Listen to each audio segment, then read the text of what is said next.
सभी को नमस्कार।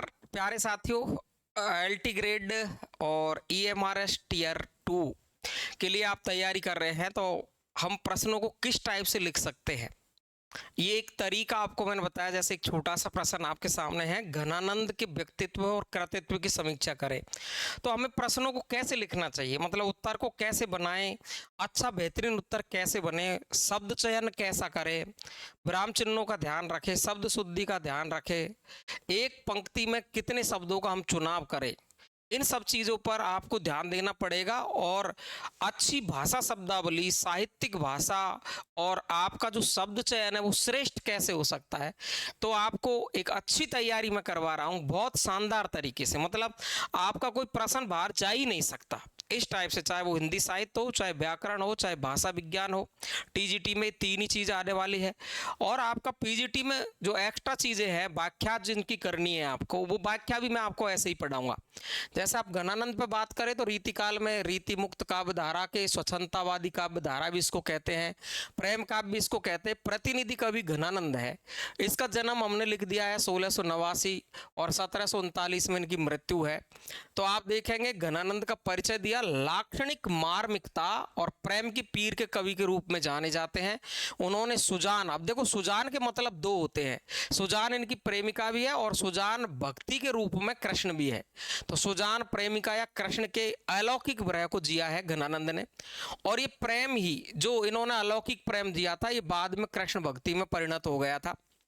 घनानंद अपनी लाक्षणिक व्यंजनापूर्ण विशुद्ध ब्रजभाषा और स्वानुभूत वेदना, निश्चल एकनिष्ठ प्रेम चित्रण के लिए सर्वाधिक प्रसिद्ध रहे हैं।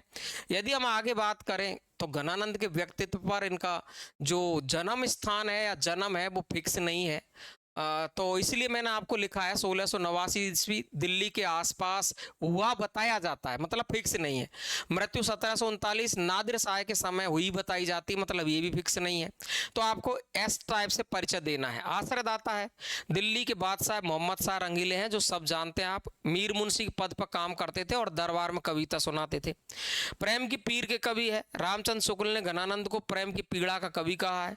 उनके प्रेम में निश्चल प्रेम की गहरी आत्मीयता दिखाई देती है। जैसे आप देख सकते हैं, अतिसूद स्नेह कुमार अग है, जहाँ ने कुसयान बांक नहीं, ता सांच चले तज आपुन पो झिझके कब टीज निसाक नहीं। तो यहाँ प्रेम की एक निष्ठता, निश्चलता, इसको हमने इस पद के माध्यम से दिखा दिया है। स्वच्छंदतावादी कवि की बात करें तो रीतिबद्ध कवियों की तरह बंधी हुई परिपाटी में ये नहीं चले, अपने मन की भावनाओं को निडर होकर के व्यक्त किया। जैसे लोग है लागी कवित बनावत, मोही तो मेरो कवित बनावत, ब्रज भाषा में शुद्ध विशुद्ध ब्रज भाषा में ये पद आपको देखने को मिलता है। श्रृंगार के क्षेत्र में सुजान है, वो प्रेमिका है, वो नायक है इसकी। और भक्ति के क्षेत्र में सुजान है, वो कृष्ण का पर्याय है। ये विशेष पॉइंट है। दिल्ली दरबार से इसको मोहम्मद शाह रंगीले ने निकाल दिया था। इनकी मोहम्मद शाह रंगीले की बात नहीं मानने पर तो फिर ये वृंदावन में चले गए और वहाँ निम्बार्क संप्रदाय में दीक्षित हो गए। ये वाली बात अपन को प्रमुख रूप से ध्यान रखनी। इसके बाद में इसके कथन तो बहुत दुनिया भर के पड़े हैं, लेकिन प्रसिद्ध एक दो कथन अपन लिख देते हैं व्यक्तित्व पर तो बहुत बढ़िया लगता है। साक्षात रसमूर्ति, लाक्षणिक मूर्तिमत्ता थे। रामचंद्र शुक्ल ने कहा, ये अपने आंसुओं से रो रहे हैं, किराए का आंसुओं से नहीं। अब ये शब्द चयन परीक्षा में कैसे याद आवे, हमको सरल शब्द चयन होना चाहिए। मतलब कठिन तो खूब लोग लिख देंगे किताबों से टीप टीप के, क्योंकि टीप टीप के लिख ही देते हैं बोर्ड पर। हो सकता है मैंने भी टीप के लिखा हो, लेकिन मैंने टीप के भी लिखा है तो वो ऐसा लिखा है जो आपको याद रह सकता है, स्टूडेंट हित को ध्यान में रखते हुए, तब जाके वो श्रेष्ठ उत्तर बनता है। मैं तो अब किताब में से तो कुछ भी लिख सकता हूँ, लेकिन आपको क्या वो परीक्षा में याद रहेगा, नहीं रहेगा। सबसे पहली बात ये है, तो आपका आइडिया वहां पर पहुंच रहा है नहीं पहुंच रहा है। आंसुओं से रो रहे हैं, किराए का आंसुओं से नहीं रो रहे हैं, विरह तो घनानंद की पूंजी ठहरा, ये दिनकर साहब ने कहा था। और प्रेम की पीर का ऐसा प्रवीण और जामदानी का दावा रखने वाला ऐसा कवि और ब्रजभाषा कोई दूसरा कवि नहीं हुआ, ऐसा रामचंद्र शुक्ल ने कहा। तो ये हमने प्रसिद्ध कथनों को निकाल दिया। घनानंद का कृतित्व क्या है, तो कृतित्व में घनानंद ने विशुद्ध ब्रजभाषा में काव्य रचनाएं की, जिनमें लक्षक व्यंजक वाला अद्वितीय रहा है इनका। इनकी प्रमुख रचनाओं को हमने एक चित्रात्मक ढंग में बना दिया है। घनानंद की प्रमुख रचनाओं में सुजान सागर है, सुजान हित है, रसकेली वल्ली है, भरय लीला है, कोकसार है, इस्कलता है, कृपाकांड है, घनानंद कवित है, प्रेम पहेली, प्रेम पत्रिका है। इस तरीके से नगेंद्र के अनुसार घनानंद के कवित सवैया आदि की संख्या में कवित सवैया 752 लिखे हैं। पदों की संख्या, इनके पदों की संख्या 1057 है, दोहा चौपाई 2354 है। तो आप यदि काव्य की काव्यगत विशेषता लिखना चाहते हो और बढ़ाना चाहते हैं तो मैंने काव्यगत विशेषताएं इसकी पहले ही लिख दी है। रीति मुक्त धारा की विशेषताएं जो मैंने लिखवाई थी उन विशेषताओं को आप डिटो लिख सकते हैं और इस तरीके से आपका श्रेष्ठ उत्तर बन जाता है। तो हमको कितने शब्दों तक पहुंचना है, कैसे लिखना है, तो एक माइंड का आइडिया होता है, वही तो पास करवाता है। ऐसे थोड़ी ज़्यादा पढ़ना, एक तरीका, एक प्लान होता है एग्जाम को पास करवाने का और करने का, दोनों का ही। तो आपको ध्यान रखना है, इस टाइप से आप उत्तर लिख सकते हैं बहुत शानदार तरीके से।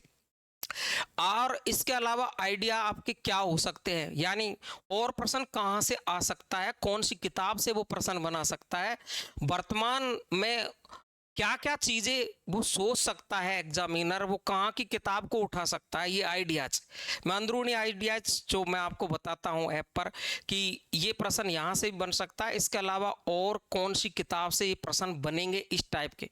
देखो, कठिन दिखावे के लिए तो कोई भी चीज़ कठिन को कोई भी टीचर बना सकता है, लेकिन दिखावे से काम चलेगा नहीं। केवल आपको फंसाना उद्देश्य नहीं होना चाहिए टीचर का। टीचर का उद्देश्य होना चाहिए कि आपका हित किस जगह पर, आप किस टाइप से एग्जाम को पास कर सकते हैं। मैं 1000-1500 रुपये आपसे लेकर के और फिर आपकी लाइफ को मैं पीछे धकेलने का काम करूं, ये अच्छी बात नहीं है। तो एक टीचर का उद्देश्य यही होना चाहिए कि आपका जो विद्यार्थी है, आपका पाठक साथी, आपका मित्र है, आपका परिवार है, और यहाँ से वो आपका बनकर ही जाना चाहिए। तो आप जुड़ सकते हैं, चाहो तो हिंदी ज्ञानधारा के साथ। और ऐसा कोई ज़रूरी नहीं है कि आप कोर्स ले तभी सलाह लें, बिना कोर्स लिए भी आप सलाह ले सकते हैं। ये नंबर लिखे हुए हैं आपके 9983374293 पर, और आप कॉल करके कोई भी प्लान को आप पूछ सकते हैं। तो मैं आज इतना ही बताऊंगा, और कोई बात है तो आप पूछ सकते हैं इन नंबरों पर। आपका स्वागत है। रात को 9 बजे रोज 9:15 पर आपकी लाइव क्लास रहती है, रोज डेली पढ़ाता हूँ उसमें, ठीक है ना। तो ये आपको मिल सकता है। तो आज यहीं तक के लिए सभी को नमस्कार। कैसी लगा आपको वीडियो, तो चैनल सब्सक्राइब जरूर करना और कमेंट बॉक्स में जरूर बताना है मेरी सलाह। थैंक यू, धन्यवाद।